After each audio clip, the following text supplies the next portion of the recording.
Herkese salam, kanalımıza ve yeni videomuza hoş geldiniz. Fərqanə Qasımovanın qızının toyunda müğənnilər Nasbəri Dostaliyeva, Elnara Abdullayeva və Mələk xanım Eyübova çıxış ediblər.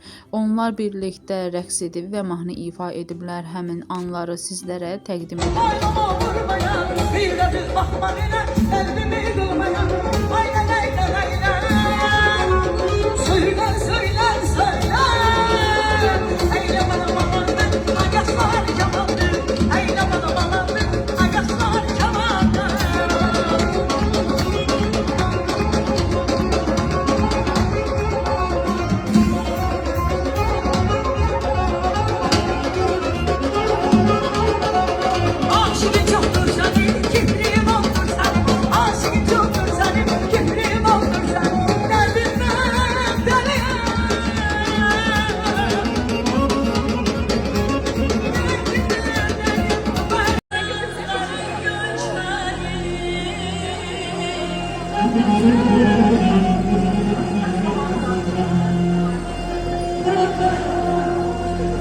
Bir kız kaçıyor,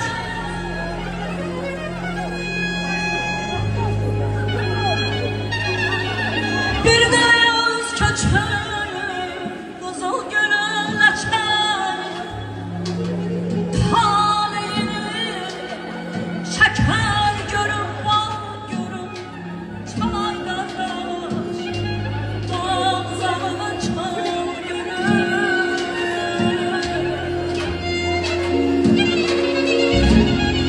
Avurtaya çiçeklerden rengi kan